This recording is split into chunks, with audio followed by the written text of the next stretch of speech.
The heartbreaking final hours of Samantha Josephson, a cautionary tragedy. Hi everyone, welcome back to the channel. Tonight, we're diving into one of the most chilling true crime stories in recent years. The tragic case of Samantha Josephson, a bright, ambitious 21-year-old college student who vanished after a night out in Columbia, South Carolina. Samantha had just been accepted to law school. She had her whole future ahead of her. But within minutes of stepping into what she believed was her Uber ride, her life was stolen in the most horrific way. What began as a normal Thursday night of celebration quickly turned into a nightmare and a nationwide wake-up call. How did a simple mistake become fatal? Who was the man behind the dark-tinted windows? And how did investigators piece together a case that shocked an entire nation? This is the terrifying story of a predator who lurked in plain sight, and the fight for justice that followed. Stay with us.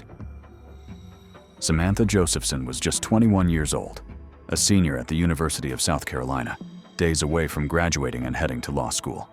She had every reason to celebrate. On the night of March 28, 2019, her friends threw her a party in Columbia's Five Points area, a popular bar district for college students. But Samantha, tired from the festivities, decided to head home early. Around 2 a.m., she stepped outside the Bird Dog bar and requested an Uber. Surveillance footage shows her wandering the curb, phone in hand. She was waiting for a black Dodge, the car sent by the rideshare app. But a different vehicle, a black Chevy Impala, slowly circled the block multiple times before pulling up near her. The driver didn't wave. He didn't speak. Yet when Samantha approached, he unlocked the doors. Thinking this was her ride, she got in. She never made it home. The Impala belonged to Nathaniel Rowland, a 24-year-old man with a violent history.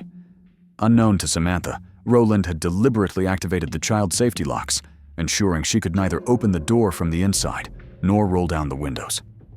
Once inside, she was trapped. Investigators later described his behavior that night as predatory, comparing his slow circling of 5 points to a shark hunting for vulnerable prey. It didn't take long for Samantha to realize something was wrong. The car was driving in the opposite direction of her apartment, but by then, it was too late. The next morning, Samantha's friends became alarmed. She hadn't come home, hadn't answered her phone, and missed her shift at the local restaurant where she never arrived late. Using phone tracking apps, her friends traced her last known location, and surveillance footage showed the moment she stepped into the Impala. Panic spread fast.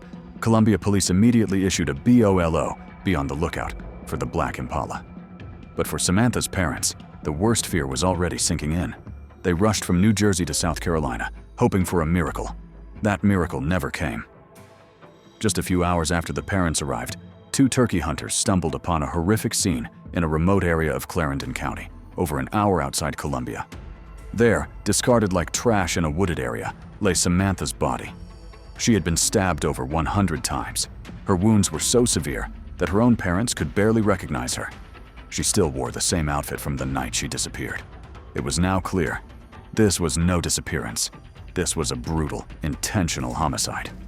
Police scrambled to find the killer, and the black Impala became the center of the investigation.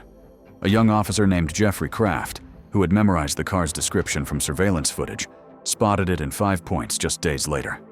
When he tried to pull the car over, the driver ran. After a brief foot chase, police arrested the suspect, Nathaniel Rowland. Inside the Impala, officers found Samantha's blood soaked into the back seat, on the headrests, and on the windows, where her footprints were discovered, suggesting she had kicked in desperation. Her keys, her cell phone, and her blood were all in Rowland's car. Yet, oddly, he had no scratches on his body, despite the frenzied nature of the attack. But detectives needed more than that. They searched a home associated with Rowland's then-girlfriend, Mariah Howard. In the trash, they found the murder weapon, a multi-blade tool with both Samantha's and Rowland's DNA on it. They also found cleaning wipes, gloves, blood-soaked clothes, and a black leather jacket with visible scratch marks.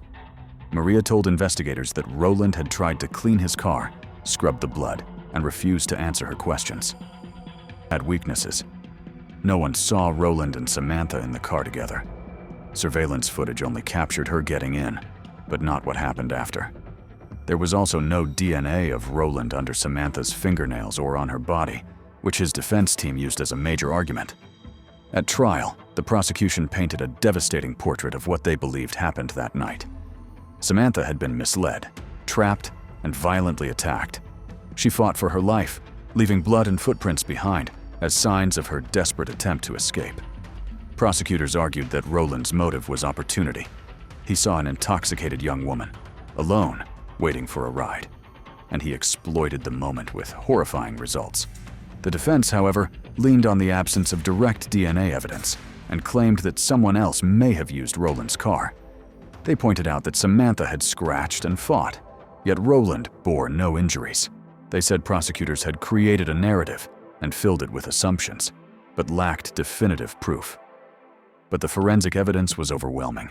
Samantha's blood was all over the car and the murder weapon. Her belongings were recovered. Surveillance footage placed Rowland in the car hours after the murder, with a white sheet draped across the seat, a makeshift attempt to conceal the crime scene. The prosecution's star witness, Maria Howard, testified tearfully about Rowland's strange behavior, the cleaning attempt, the knife, and his evasive answers. She risked her safety to testify, later receiving death threats and even losing her job.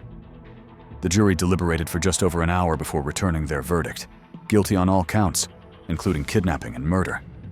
At sentencing, Samantha's parents and sister gave heart-wrenching statements.